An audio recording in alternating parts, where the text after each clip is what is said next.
Got it. So Cody, let's see. I need to. Is that how we do it? That's how we do it. Mm-hmm. All right. Is it check? Make sure it looks right out there. Hey, everyone. Yeah, it looks great. We're getting you here. You're streaming on YouTube, Facebook. All right, cool. Yep. Good to go. Great. All right. So this is going to be fun. Going to geek out a little bit. Those of you that are watching, this is good, useful stuff, though. I'm going to record a podcast episode and got something fun going on with the video. So away we go. Hey everyone, welcome to Feed Your Brand. I'm Tom Hazard, your host, and today I want to talk about the long-term value of blog posts for your podcast episodes. And I have some examples I'm going to share just to show you how long-term that value is. And I also have some new data from Google to back up part of what I already know and we at Podetize have been talking about for many years, but there's some very new relevant data from Google that is very helpful. It's going to be of interest to all of you. We'll share that. I will talk about it. Those of you listening, there are some really cool visuals that I'm doing in the video version. So you may want to check out the blog post at podetize.com for this Feed Your Brand episode. Again, long-term residual value, the residual value of blog posts, that this is not, the whole idea here is that we don't just create blog posts for our podcast for the sake of creating blog posts. There is a real purpose and a good reason why you would put that effort into doing it yourself, or you would pay someone else to do it. I'm going to share those good reasons why. So I have a couple examples, and I'm going to use ourselves as an example. I also have a longtime client's website I'm going to use as an example, and this is all publicly available information, nothing that is proprietary. So podcasters, for those of you that may be new to podcasting, you absolutely want to pay attention to this, and you're going to learn something today, that if you leave your audio show just as an audio show out there in all the listening apps, you are leaving opportunity on the table. So let me share that back in May of 2018, Tracy and I already knew this. Feed Your Brand existed as a podcast. We were, publishing episodes back then. And really, this issue of the long-term residual value of blog posts, which we weren't talking about it that way at that time, it was really a big differentiator for what we do as a company, the service we provide, and what we are sharing freely on our podcast with all podcasters out there. It's a big differentiator. It makes a difference between getting every ounce of value out of your show and not. And one of those things that we were talking about at that time, again, May 2018, that's more than 4.5 years ago, we were talking about website platforms and how in that episode, the website platform, or what's called the content management system, the CMS, you build your website on. And what I'm talking about, you've heard names like, Squarespace, Wix, what's that? WordPress, and you need to there we go. When you I'm gonna restate that. A CMS is a content management system for the platform your website is built on. And what we knew is that, some like Wix or Weebly are really bad for SEO, and you're not going to set the world on fire and be found by people that you don't know, people that you haven't told you have a podcast, right? You want to be found by people that don't know you yet, and through your website is the best way to do that. But if you have a Weebly, a Wix type of website, they make it easy to build a website that even is very good looking, but Google, they're not in alignment with. Squarespace is a little better, still not ideal. It will work, to an extent, but the best platform, and we were talking about in that episode, was WordPress. So we created this podcast episode called The Best and, pardon me, we called it The Best and Worst Podcast Websites. The idea was we're talking about the platform of podcast websites that we recommend you build websites on, and talking about the best ones and the worst ones. Well, so we published this episode, I think it was May 16th. I'm going to show you in a moment here in the video, of 2018. And within about 11 hours of publishing it, we usually publish at 3 a.m. Pacific time, our podcast, within about 11 hours. So by I think it was, 1 p.m. or 2 p.m. in the afternoon that same day, our blog post for the episode was coming up on the very first page of Google search for 3 different terms: best podcast websites, and worst podcast websites. So in preparation for talking about the long-term residual value of blog posts today, I did a little research. I went back and said, gee, I remember that episode we did, and I didn't remember when it was. I had to look it up. And I found it was in May of, 2018. I was like, I wonder where we rank today. And so I searched best podcast websites, and yeah, we were there, but we were down now, no longer on page 1, somewhere on page 2. And then podcast websites, sort of similar. I then looked up, when I typed in worst podcast websites, and here's where those of you watching the video are in for a treat. This is a screen capture I just took today of worst podcast websites. I searched on it on Google. And you can see that our blog post on podetize.com, which is our podcast website, is the #1 organic item. In fact, there's nobody actually putting an ad out. I guess the keyword worst podcast websites, for whatever reason, somebody's decided not to advertise. So there's no ads, there's no pay-per-click on that. But there are over 102 million search results for the term worst podcast websites.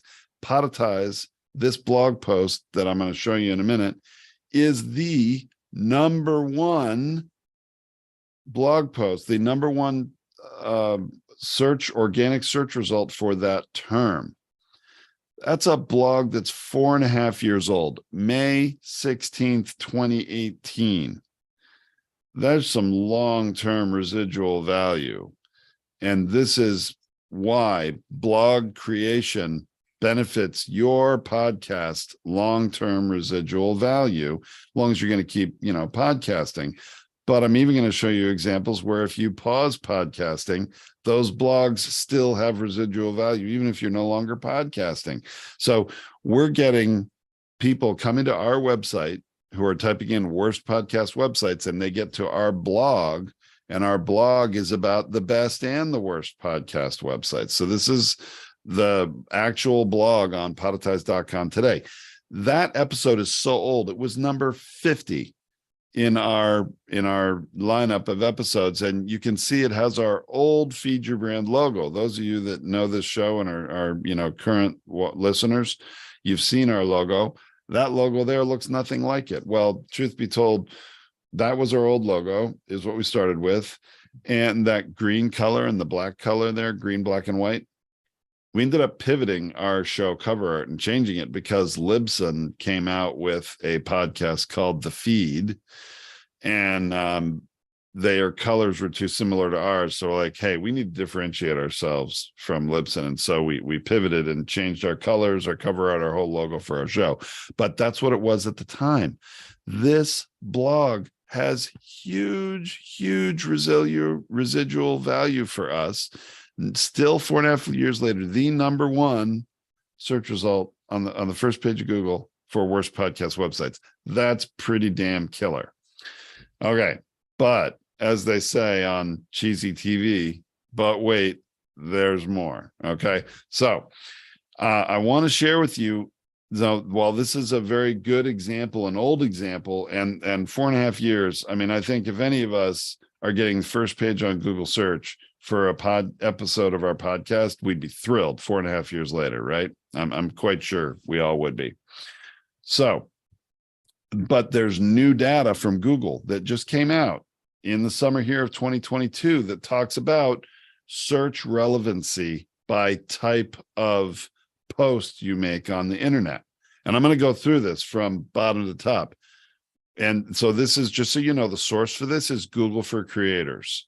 There was a Google, there was I think it was FinCon or some event, and this data was presented there, and the source is Google for Creators. So Twitter, when you make a tweet, that has a relevancy of about 15 minutes. That means it's going to age out of relevance really quick. Why? Because there's millions of tweets going on, every hour, maybe even hundreds of millions of tweets going on. And so after 15 minutes, it's going to get buried so far down, people aren't going to find it. If they're not active on Twitter, looking at an active feed, they're not going to see it. TikTok videos have a relevance of about 30 minutes. And again, that speaks more to what's going on that platform, right? And that, people aren't going on TikTok to look at videos that are a month old. Heck, they're not looking at them a week old or a day old. You've got 30 minutes on TikTok to get someone's attention. Facebook has a search relevance of about 6 hours. LinkedIn, a day. That one kind of surprised me a little, but LinkedIn is still a social platform. And you get a little more stickiness, but that's about it. Instagram, 2 days, typically. Research relevance, meaning people are going to find your post after about 2 days. What you put on an Instagram, people aren't going to see anymore. YouTube, 20 days. And this, I mean, obviously YouTube videos stay up there forever and people are going to find your YouTube videos years from now. But I think this one speaks to the volume of how much content there is on YouTube. Why isn't my YouTube video still relevant years from now? Well, I think it would be, but the search relevancy, it'll be there on YouTube. And if you've embedded it on a blog post on your website, it'll be there and available for people. But there's so much new content being pumped into YouTube. The practical search relevancy, according to Google for Creators, is about 20 days. Pinterest, a little more sticky, 4 months of relevance for your posts there. Podcast is determined to be more than a year. Why? Well, podcasts remain out there and people go, remember, looking for podcast content. They go looking for it. And as long as your podcast is still in the ecosystem, it's going to, and it's evergreen content, it's going to be relevant for whoever, is listening to it at that time, a year plus from now. And then with the blog post, any blog post, now this is not just, this data from Google is not just podcast related blog posts. They're just saying in the whole ecosystem of search relevancy of content on the internet, blog posts have the relevancy of plus, meaning more than a year. And I think that obviously that Google search I shared with you before is case in point. I mean, this is the best evidence and relevancy that you can see. A post Tracy and I have done nothing with. And in fact, here's the other great thing about the relevancy. We moved our Feed Your Brand podcast from one website to another. It was not always on podetize.com. We moved all of our blog content and the podcast website from feedyourbrand.com. I think it was its own website at one point, to podetize.com. And that value, that keyword value, that search relevancy went with it. So you can move your content from one website to another. It's not something you really want to do very often because there's a lot involved. You want to make sure you do it right. But it's really can be done. And 4.5 years later, we're number one. So those of you listening to the podcast, I'm showing some visuals in the video, and there's a slide here talking about that search relevancy time by type, meaning Twitter, TikTok, Facebook, LinkedIn, etc., all the way up to blog post. So this graphic will be in the blog post at podetize.com. So when you're done driving or somewhere where you can, go either look at that blog post or go watch the video, go to podetize.com where you can see all these slides that I am sharing on the video. And obviously for our customers who are watching this live, they get it first. Everybody else in the podcast world who doesn't work with Podetize gets it, a couple weeks later. Now, I want to share with you another, what I would call, what's the word? An amazing example, sort of an example to aspire to of a podcaster who has done this for 700 episodes. And I want to show you the SEMrush data on her podcast website. This customer is Dr. Diane Hamilton, this podcaster. She has a podcast called Take the Lead Radio. And now I'm showing you the SEMrush data, which is public. I mean, none of this is private. Anybody with an SEMrush account can look this up. The data of her website, her podcast website. Now, the only blog content created on her website is from her podcast. She came to us with 200 episodes already published and no blogs. At the time, the number of keyword rankings on her website was about 250, and the number of people, unique visitors going to her website every month was about 350 at the time. We started producing blogs for all her past episodes and continued to do them since. And she's over 700 episodes now. Why? She's publishing 3 episodes a week usually. Although I do want to share that this year, in fact, she's taken a bit of a break in 2022. She's only published like 6 or 8 episodes, very small number. Her website is still killing it. That residual value, the blog creation benefit she's gotten for her podcast, the long-term residual value of her podcast episodes through these blog posts is huge. And you can see here in the video over my shoulder that her website currently ranks on almost 32,000 keyword phrases in Google search. Half of those in the United States alone, which most of her audience is the United States, but really any English-speaking country.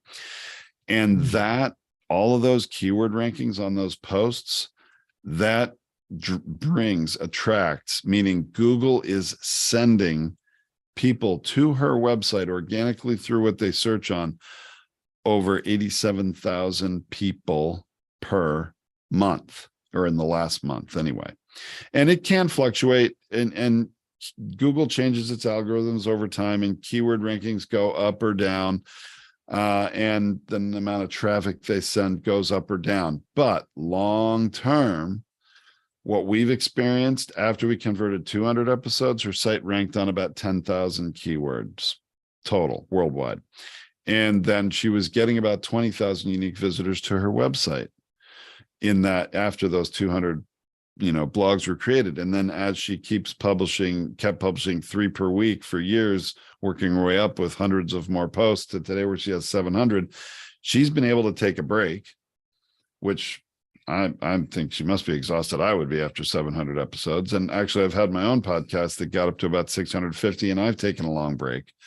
But Dr. Diane Hamilton has gotten tremendous value, long-term residual value of those blogs. She's got killer traffic to her site. And guess what, folks? That traffic can be monetized if you want to, whether it's with your own things you're selling in business and you're just lead generating for it, or this is a website advertiser's dream, wanting to be able to put ads on that website and get all those 87,000 eyeballs a month.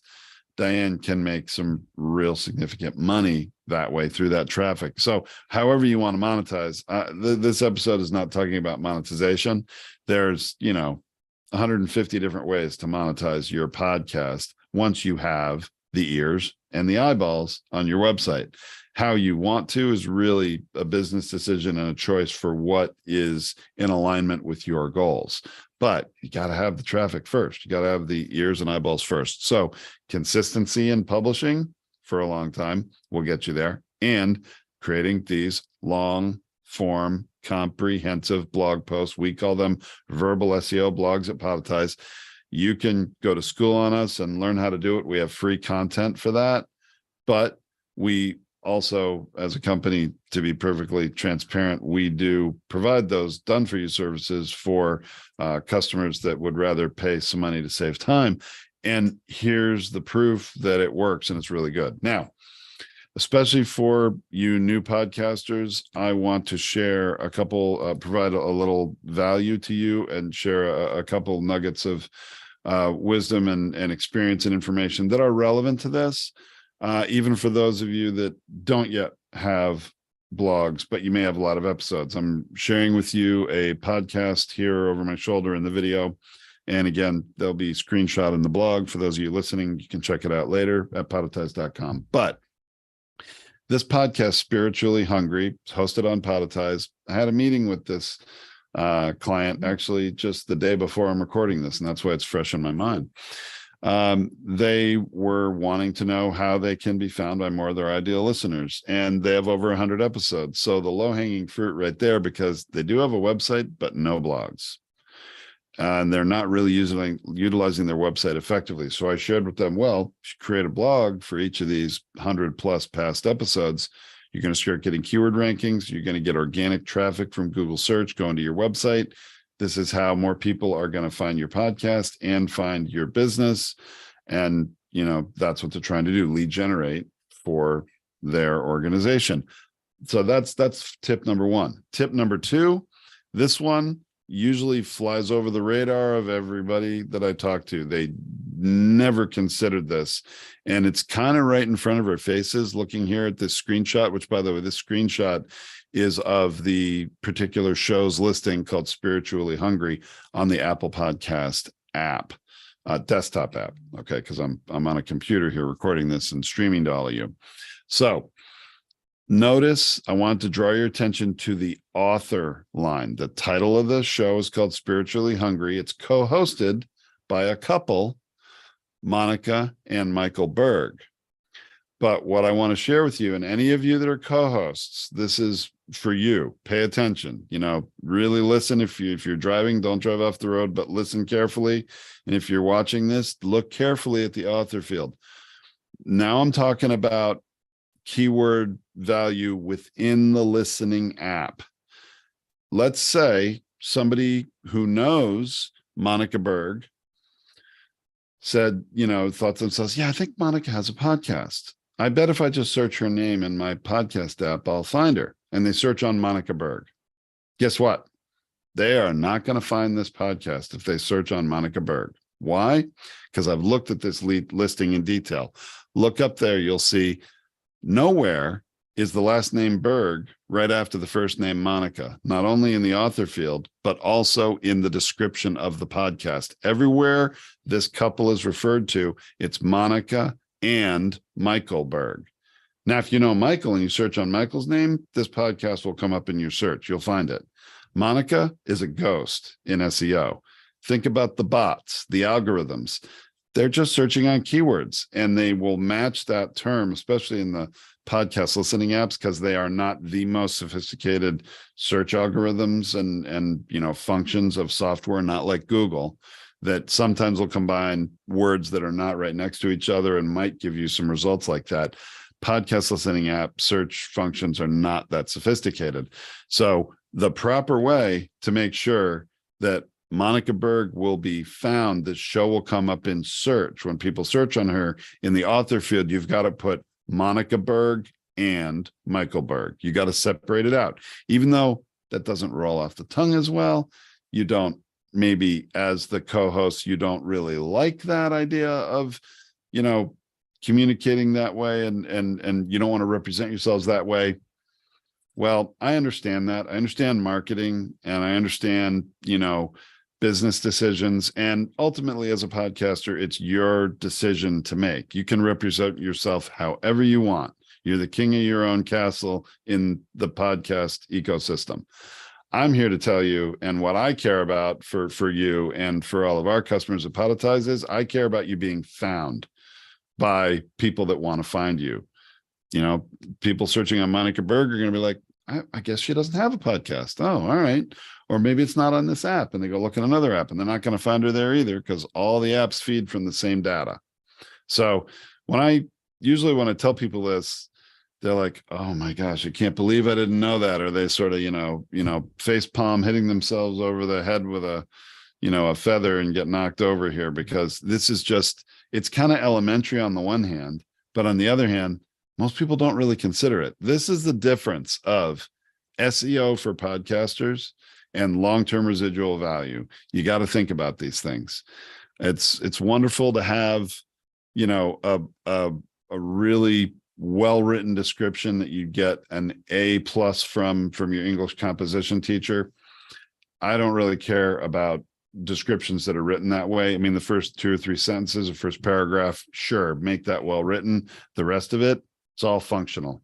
Keyword, SEO, value, making sure your show comes up in more searches. So those are the 2 little tidbits I wanted to share with all of you, especially you newer podcasters who might not know this. But what really the main point of today is really talking about how blog creation benefits you as a podcaster, your podcast's long-term residual value. There is a ton of value to be had. And if you got a podcast that's just an audio show, I'm glad you're recording your podcast and you're putting it out there as an audio show. That's great, because at least you're recording that content and you're putting it out there, making it available for more of the world to listen to and to benefit from. That's a great thing, and congratulations for doing that. But I'm here to tell you, you're leaving opportunity on the table. You are waiting to be discovered by so many more people through your website and through your podcast episodes, just not by listening to them, by converting them into verbal SEO blog post text, which is the currency in Google. And especially if you're talking about things that, people desperately need. If people, have needs that you will meet and they're desperate, they are searching for you probably at 2 or 3 in the morning, and they're probably going to Google first. Even if at some point they think, well, maybe I could look for a podcast, they're probably going to Google first. I think most of us do. Then, obviously, if people decide they want to listen to a podcast, then there's some SEO within the podcast apps. Like I was saying about your author field and your description of your podcast, you want to optimize that too, but there's only so much data there. It's only going to do so much for you. The blog post is the key, is the currency for long-term residual value of your podcast. All right. So there you go. That's what I want to share with you today. I hope you all got great value out of that. Remember, those of you listening who haven't seen the visuals, the images, go to podetize.com. There is a section in the menu for the Feed Your Brand podcast. You will find the blog post for this and all of our episodes there, so you can check it out, or you can watch the video there too. Thanks so much, everyone. I hope that you will come back for another episode, hopefully get some more value, and in future ones, if you haven't been listening to a lot of times it's me and my co-host Tracy, or sometimes just her. You get a little variety. So hope you enjoy it. Thanks so much. We'll be back next time on Feed Your Brand. Okay. So I know there's a bunch of questions and I have not been looking at them because I don't want to get derailed. So going through. FinCon, thank you, Scott. I thought so. And I think you were actually the source for that. So I thank you very much for that. Let's see. Okay. A lot of comments, not about questions. Oh, all right. So are we talking about the blog the podcast creates? Yes, we are. Not well. So Rosie, good question. I was talking about the blogs the podcast creates, just because there is a lot of organic keyword value in them. It's easier to speak your way to blogs. And if you're not taking advantage of that, it's sort of an opportunity lost to create a lot of blogs. But do blogs written the conventional way that have nothing to do with your podcast also contribute to the SEO value of your website and people finding you? Yeah, they absolutely do. It's just another way to create content, and it's a different kind of content. What I want to share about that is one of the things that we learned in 2009. So it's been a while now, more than a decade. Google, starting about then, was able to tell the difference between the text within a blog post that was written by thinking and typing versus text that came from human speech. And their algorithm was able to tell, because of the imperfect grammar and word order of human speech, ones that came from speaking. And because of that, that kind of, think of it as a fingerprint, an order of words for that blog that came from speech. It, Google knows it's original because of that. You know, nobody speaks the same thing twice exactly the same way. Even if you give the same speech 3 times, it's word for word, probably not exactly the same. So there is a uniqueness to it, kind of a digital fingerprint, that it's unique, and Google loves that it's unique. And what we have experienced is that keyword rankings that are in those kind of blog posts actually get ranked higher in Google search than other blog posts that are created by thinking and typing the conventional way. I know my authors, my true author, people we work with hate it when I tell them this, because writing is an incredible talent. People that are really good at writing are good writers. It's wonderful to read their stuff. I enjoy it. I respect it. I, though, remember, I'm always looking through the lens of Google and searchability and being found. And that's really our job here. I'm not here to tell you how to write a more beautiful article. I'm not your expert for that. Tracy would be better at that. She's more of a real writer, but even she has come to understand that the value of searchability. So long way of answering your question. I hope I answered it. So yes, it is both, Rosie. So that's the answer to that. Cody, do you have any questions from social? No social questions right now. I do see some traffic. At least I see eyes watching us, but That's great. not a lot of That's great. questions right now. So I decided to geek out today. This topic, which at first I wasn't all that excited about. I got to be honest with you. I wasn't. Tracy served up. Didn't Tracy serve up this topic, Cody? Yes, she did. And she's away. She's in Florida, actually, at an event, and she's going to get stuck there because of the darn hurricane. Supposed to come home tomorrow, and she's probably not going to get home till Saturday now. But it's not a very powerful hurricane. She'll be fine. Just they're not flying planes tomorrow, probably. But I wasn't that excited. It was like, you want me to talk about that? You want me to do it alone? It was like, okay, well, I can do it. Well, then I did that Google search. I remembered that story about that, podcast about the best and worst podcast websites we did in May of 2018. I was like, I wonder if we still rank on those. And when I searched and found we're number 1 on the first page of Google for one of those 3 terms still, I got excited. I was kind of blown away 4.5 years later. Wow. And it reminds me of another story that, since, unless or until I have a question, and feel free, people, type in the chat and comment on social if you have a question. Cody, you can interrupt me, but I want to tell a little backstory about that. How we discovered we were on the first page of Google search, because Tracy and I, typically don't just go searching on Google later that day an episode publishes, checking if we're ranking on the first page of Google. That's sort of, we don't really do that. I mean, we do check it. We do look at the keyword rankings, but it's usually way after the fact. And we even plan new keywords we want to rank on for future episodes that we would record. I didn't really talk about that in the episode, but what happened is we got a very unhappy, to put it mildly, email from the CEO of one of the companies that we talked about in the episode, because we were talking about a WordPress plugin that was used as a part of the process. And I guess what we realized happened is that one of the CEO of this company had a executive assistant who had a Google alert set for whenever anything was posted on the internet that had their company name in it. And so when we published that blog and then Google ranked it on the first page of Google, that went into their Google alerts. That executive assistant got that Google alert that same day, which I think the timing of that was kind of lucky. I don't think that you can always expect that to happen, but happened that day. And the CEO wrote me and Tracy sort of an angry email, and but it was clear from his email he didn't actually listen to our episode or read the blog post. He was just told by someone we talked about them, and I guess he believed it to be in a not so complimentary way.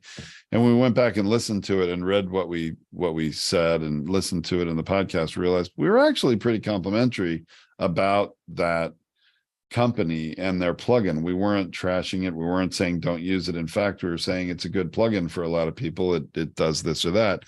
But we were also saying that we personally don't use it. So anyway, that's how we discovered, because this guy wrote, now I wrote him back an email and tried to help him realize we actually were pretty complimentary. I don't know why you're so upset with us, but anyway, we stand by what we said because we were being truthful, just giving our experience and, with the plugin. And, we never heard from him again. But that alerted us, so like, wow, how'd they find out about it? So we Googled those terms and we found that 3 of those terms that day from that episode were on the first page of Google search. So it's been kind of fun for me thinking back on that 4.5 years later. And we see the proof every week with work we do for clients that this works. When you talk about that long-term value, I love podcasting. It's fun. I enjoy talking. I enjoy co-hosting with Tracy. I enjoy listening to podcasts. And that's not going to change. That's a powerful medium. And it has tremendous value on its own. But as a business person, as a business owner, someone who is trying to market and grow my brand, the power, there's as much, if not more power in the website part of it, in the blogs, and the value that brings our company anyway, and most of our clients from what we see, than the audio show or the video show.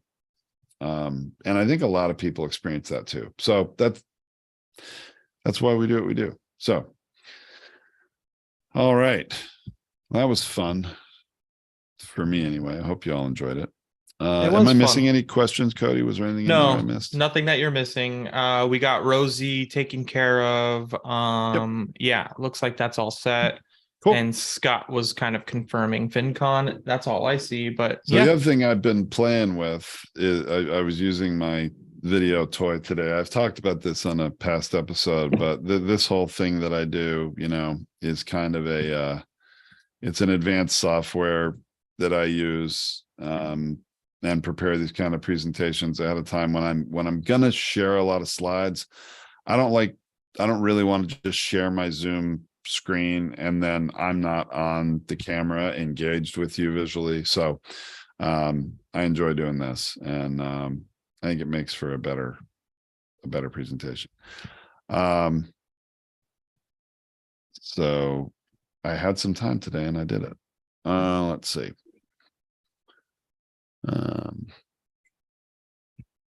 What else? We announcement. I have a little announcement. Okay. We made some update. We deployed an update to our client portal. Some of you may have noticed in the sidebar, and if you haven't cleared your cache lately, it probably won't show up. Like those of you that come to Podetize or the Podetize client portal very regularly, you're probably cached and you'd have to clear your cache. And there is a little keyboard shortcut on a Mac. It's Command Shift R, and on a PC it's Control Shift R, I think, where it'll reload the website and clear the cache for that site at the same time. So if you look on the left sidebar, there's now a tab called Players. And that's for our Showcaster player, which I actually happen to have a slide here. I can show you. It kind of looks like this. Or you can make them any color. Actually, I have one of Scott's here too. Scott's still there. So, hey, you get a little shout out. So now we developed this software earlier in 2022, and we've been able to use it to create iframe embed codes and JavaScript embed codes for players on our clients' websites. But what we had not done is built it into our client portal so that you, the end user, and especially some of you DIY users, I see Kevin Warren here, and there may be others too, that are we don't produce your episodes for you, but you're hosted on Podetize. You can now create your own players, but it had to get put out and tested and deployed. It had to get deployed before I could record a tutorial video for how to use it and make your own. So yeah, Kevin, it deployed over the weekend, and it did change. We discovered there was a little glitch in some of the syndication links. That's part of what you might have seen change. But anyway, you have 4 different font options for the player and lots of great color opportunities. So anyway, I am recording and going through all the features and how to use it, and there will be a link to that video on that player's page after that video is created. And so those of you that are do-it-yourself customers, you can go ahead and create your own player, and you have a lot of options you'll see. And for those of you that are done for you customers, you don't necessarily need to do this yourself, but you can check it out and play with it if you want to, certainly. So a great new feature of Podetize, and our players very unique in many ways. I'll go through how and why in that tutorial video. So a little announcement about that. And let's see, I guess that's all the news for right now. Cody, any news I'm forgetting? No news, but Rosie does have a question though. Oh, did I not see that? How do we submit requests to add episodes? Add episodes, are you talking about to add episodes for a guest player, your guest appearances somewhere else? Is that what we're talking about? Or what? I'm not sure what add episodes would mean. If you want to talk, Rosie, yes, add episodes for your guest appearances. Yeah, so I've started to do some guesting on podcasts. Awesome. And I had asked Christina how am I supposed to add those to the player, because I know last time I was on with you and Tracy on the ones they call, you said yeah you have it. I was like, okay, well, how do I add stuff on there? Right. Okay. Good question. So what I in the tutorial video, I'm going to go through that, and with your player, we'll have to recreate your player and replace the embed code on your website to add that second tab, which would be for your guest appearances. So, and we'll need to create another show, technically another show in the client portal for those episodes. And then I can show you. So simple way is, look, you're a done for you customer. If you want to just provide us a list of those episodes, we'll go and do it for you. If you want to be able to help yourself to just do it when you have one to add in the future, after we create that tab and replace that iframe embed code on your website with the second tab there, then it'll be very easy for you to go into the episodes tab on the client portal, choose the show that is your guest interviews, and we'll just call it guest interviews for just on the back end. Doesn't have to be called that in the tab, although maybe you want it to be called that would be okay too. But you literally, every time you're on a new one and you get a link to that MP3 file, you download the MP3 file, you upload it to a self-published episode, and you can copy and paste the title and description for the show that you were on, and then you save it, and then it will appear at the top of the list of the guest tab, the list there. So got it. So it's easy to self-maintain once we put the tab in there, but probably let us put that tab in and whatever episodes you have to start. And then very easy to add new ones, and no one has to touch your website for them to appear there. They will just appear. Okay, sounds good. Thank you. Yeah, cool. So let's see.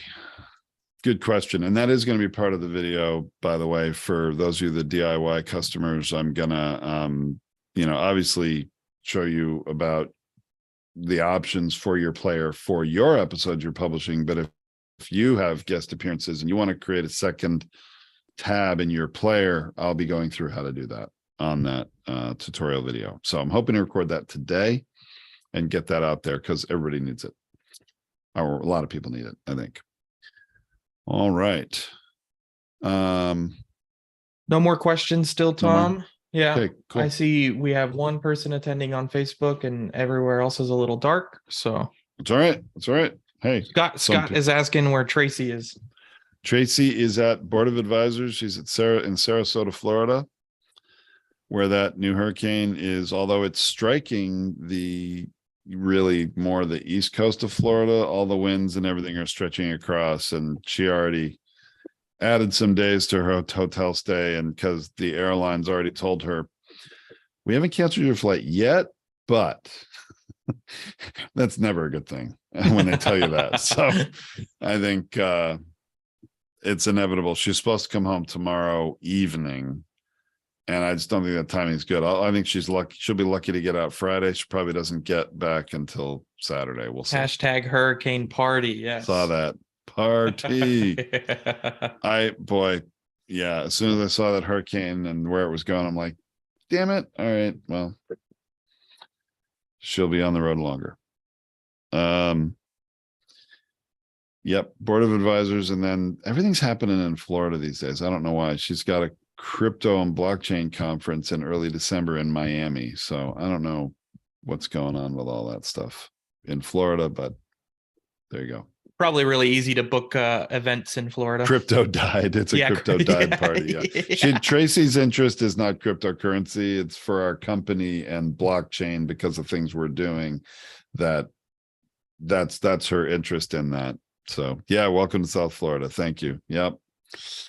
Well, I'll visit, but I don't know that I would live in Florida. Too muggy for me. I'm used to the Southwest. Yeah, I'm not a fan of feeling the air. All righty. But we can let them know about our next week. We'll be talking about what's next week's topic? Podcast landing pages. Tracy will be there with you as well too. So all right. Well, and I know some of you that are our customers done for you stuff, you might think, well, you do my landing page for me. Why would that matter? And you're right. Some of what we'll talk about would probably not be of tremendous interest, but there are other ways to use podcast landing pages for your podcast that are a little more, I guess, advanced topics. So there'll be some advanced things there that hopefully will be of use to even you seasoned podcasters, but for those of you that are new as well. All right, then we'll look forward to that. And yay, won't be me alone next week. I like that. All right. Well, thank you, everybody. Thank you for attending, being here. Very nice to see some faces we don't always see, or some names rather in the participants we don't always see. Thank you for coming. I do appreciate it. Hope you got some value, and we'll look forward to seeing you next week.